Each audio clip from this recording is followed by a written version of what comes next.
बच्चों, तिवारी एकेडमी में आपका स्वागत है। आज हम कक्षा 6 के गणित विषय के अध्याय 4 जो कि भिन्न है, इसकी प्रश्नावली 7.1 करेंगे। चलिए बच्चों, प्रश्न 1 से शुरुआत करते हैं। छायांकित भाग को निरूपित करने वाली भिन्न लिखिए। तो बच्चों, यहाँ पर कुछ छायांकित भाग दिए गए हैं। इन सभी आकृति को हम देख पा रहे हैं। इसमें इन आकृतियों में पूर्ण भाग दिया गया है। इन आकृतियों में एक क्षेत्र या कुछ वस्तुओं की संख्याएं दी गई हैं। तो यहाँ पर पूरे क्षेत्र को या संख्याओं को कुछ भाग में बांटा गया है। उन भागों को छायांकित किया गया है। हमने छायांकित भाग को निरूपित करने वाली भिन्न यहाँ पर लिखनी है। बच्चों, भिन्न का अर्थ होता है एक समूह या किसी पूरे क्षेत्र का, पूर्ण क्षेत्र का एक भाग।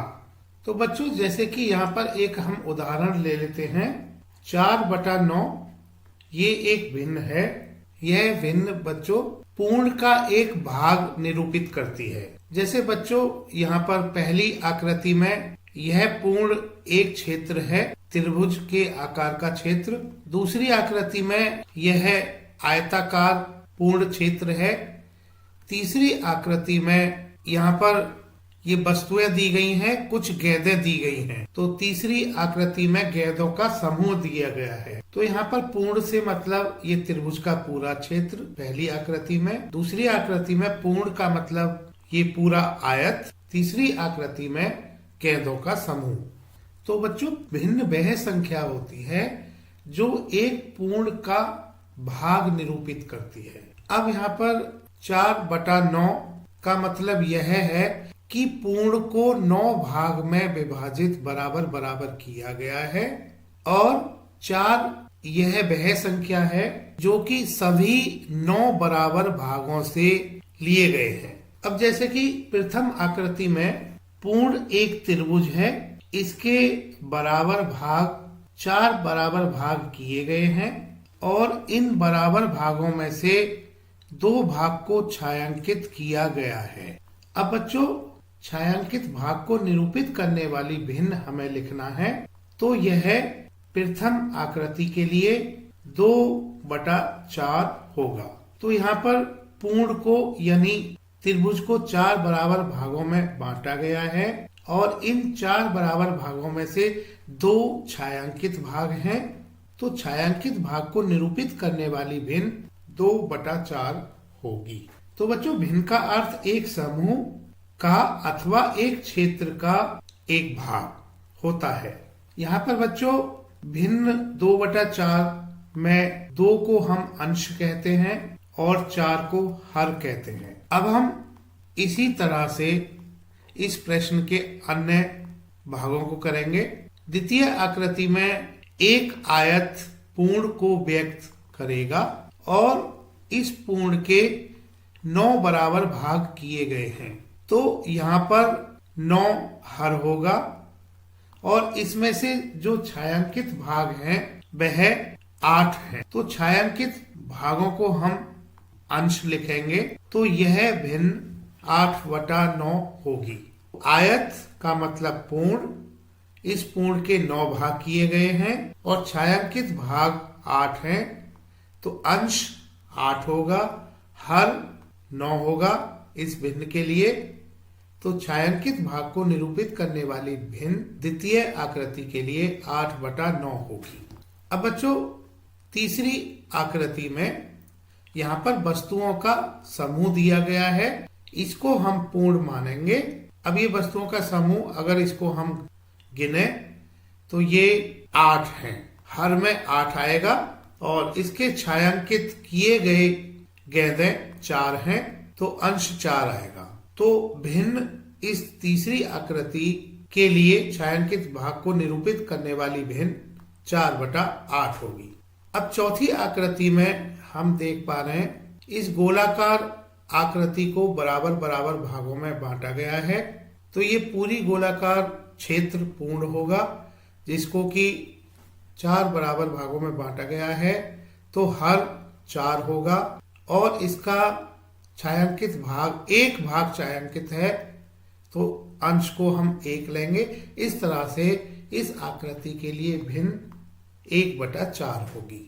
अब बच्चों 5वीं आकृति में हम देख रहे हैं कि इस आकृति को 7 बराबर भागों में बांटा गया है।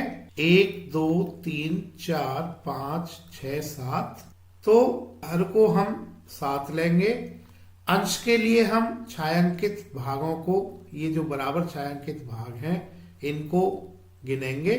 तो यह 3 है, अंश 3 होगा, तो यह भिन्न 3/7 होगी। छठी आकृति में हम देख रहे हैं कि यह वस्तुओं का समूह है।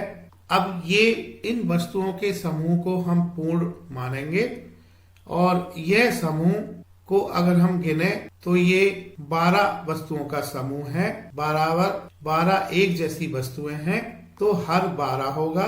और छायांकित भाग हम देख रहे हैं, ये छायांकित भाग 3 है, तो अंश 3 होगा। इस तरह से इस आकृति के लिए भिन्न छायांकित भागों को निरूपित करने वाली भिन्न 3/12 होगी, क्योंकि 12 यहाँ पर पूर्ण को व्यक्त करेगा। 12 वस्तुएं एक जैसी हैं। इन वस्तुओं में से 3 वस्तुओं को छायांकित किया गया है, तो 3/12 छायांकित करने वाली, छायांकित की गई वस्तुओं के लिए भिन्न होगी।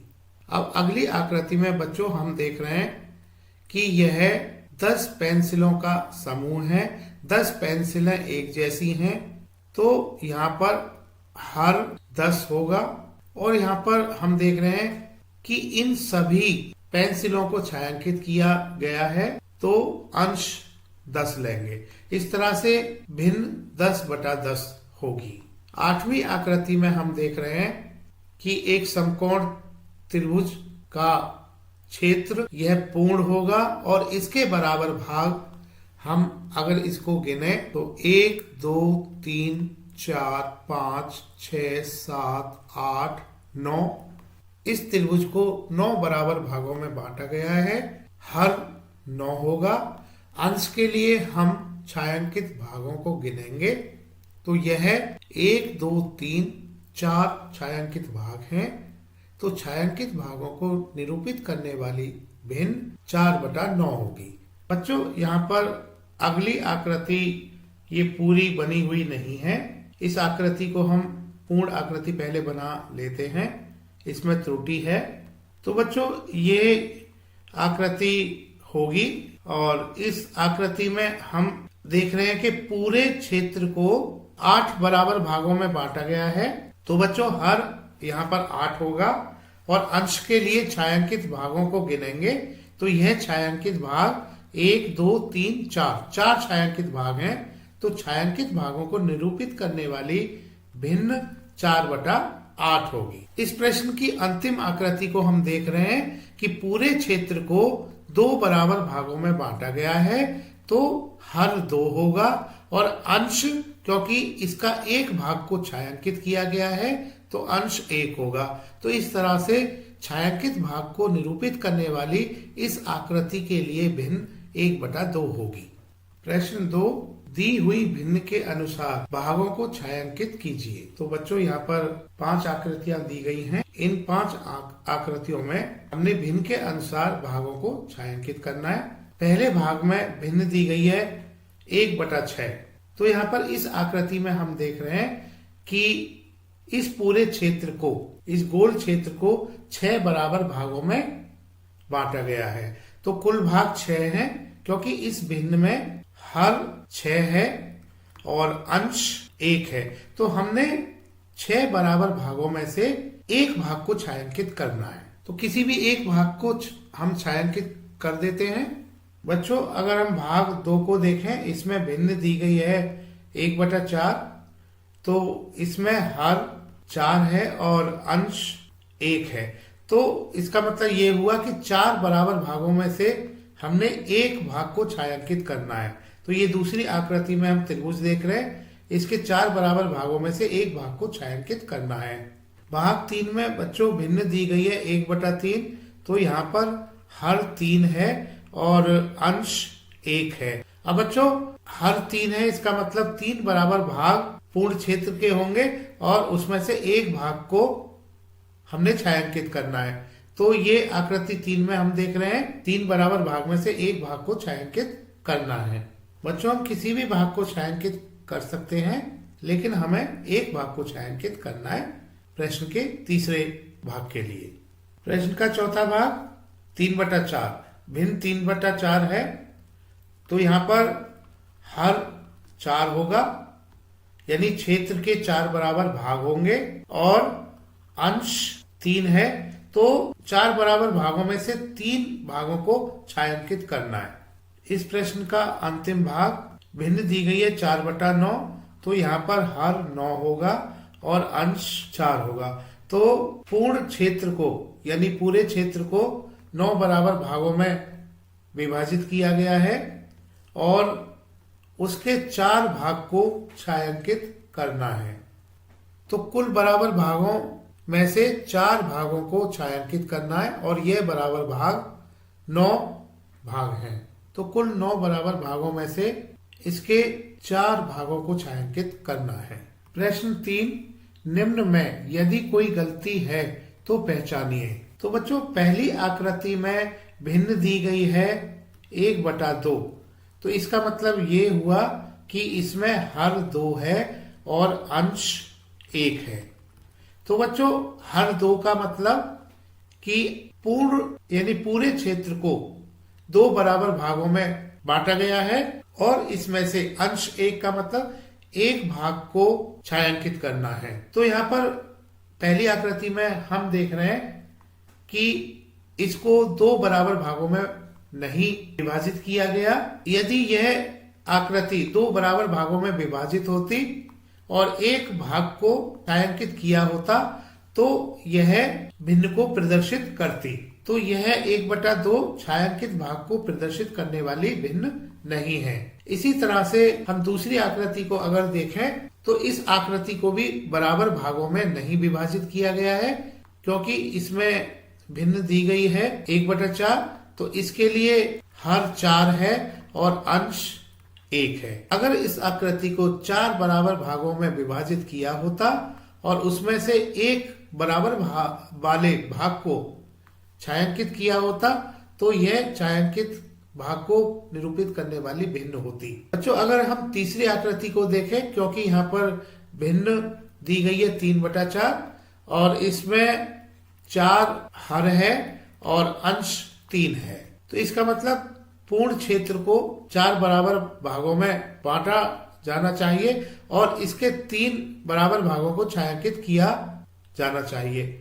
लेकिन ऐसा यहाँ पर नहीं हुआ है। हम देख रहे हैं कि इस आकृति में भी इस आकृति को इस पूर्ण क्षेत्र को बराबर भागों में नहीं बांटा गया। तो बच्चों, अगर हम सभी आकृतियों को देखें तो सभी आकृतियां बराबर भागों में विभाजित नहीं है। और बच्चों, अगर ये आकृतियां बराबर भागों में विभाजित होती, इनके क्षेत्र बराबर भागों में विभाजित होते, तो इनके सम्मुख लिखी गई भिन्न छायांकित भागों को प्रदर्शित करने वाली भिन्न होती। तो ये गलती इन सभी आकृतियों के लिए की गई है। कोई भी भिन्न छायांकित भागों को प्रदर्शित नहीं करती, निरूपित नहीं करती।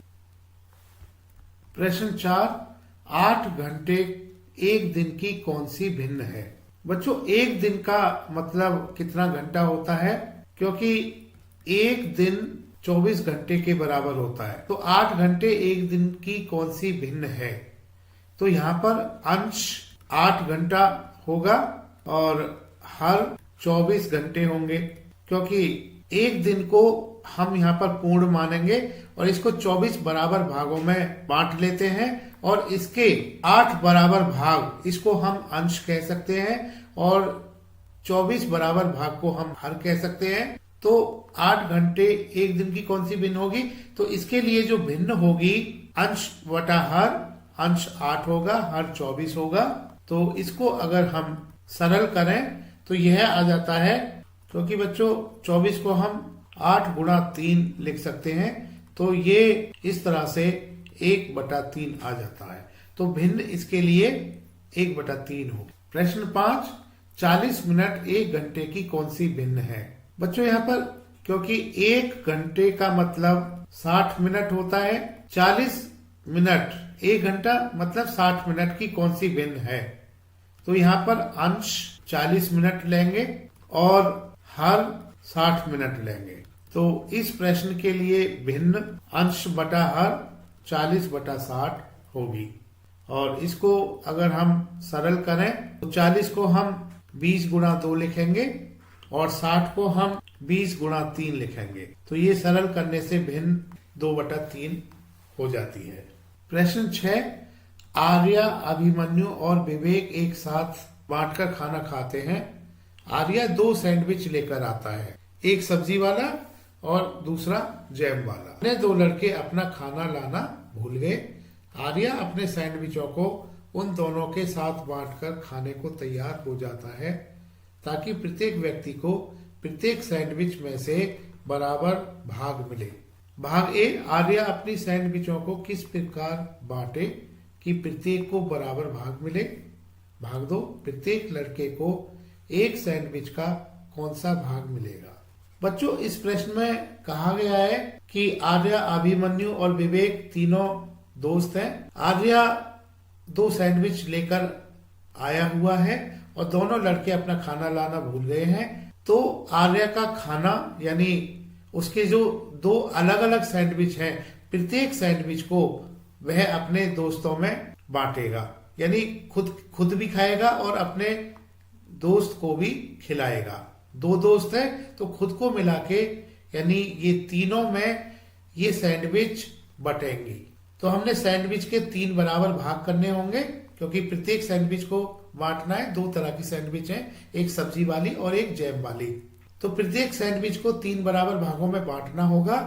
तो यहाँ पर हर 3 होगा और अंश के लिए क्योंकि सभी को कितनी कितनी बराबर बराबर भागों में सैंडविच को बांटना है तो अंश 1 आएगा। तो भाग ए में पूछा गया है आर्या अपनी सैंडविचों को किस प्रकार बांटे कि प्रत्येक को बराबर भाग मिले। तो प्रत्येक को बराबर बांटने के लिए उसको क्योंकि तीन में ये खाना सैंडविच बटना है तो 3 बराबर बराबर भाग करने होंगे ताकि सबको एक एक भाग मिल जाए। तो आर्या अपनी सैंडविचों को किस प्रकार बांटे कि प्रत्येक को बराबर बराबर भाग मिले। इसका उत्तर यह होगा आर्या अपनी सैंडविचों को 3 बराबर भागों में बांटेगा और सबको एक एक भाग दे देगा। भाग बी में पूछा गया है प्रत्येक लड़के को एक सैंडविच का कौन सा भाग मिलेगा। तो यहाँ पर 3 बराबर भाग का मतलब हर 3 लेंगे और अंश 1, तो प्रत्येक को 1/3 भाग मिलेगा। तो इस तरह से सब्जी वाले सैंडविच का 1/3 भाग मिलेगा प्रत्येक को और जैम वाले सैंडविच का भी 1/3 भाग मिलेगा प्रत्येक को। प्रश्न 7, कंचन ड्रेसों को रंगती है। उसे 30 ड्रेस रंगनी थी, उसने अब तक 24 ड्रेस रंग ली हैं। उसने ड्रेसों को कितने भिन्न रंग ली है। अब बच्चों यहाँ पर एक जैसी ड्रेस यानी कि यहाँ पर वस्तुओं का समूह दिया गया है।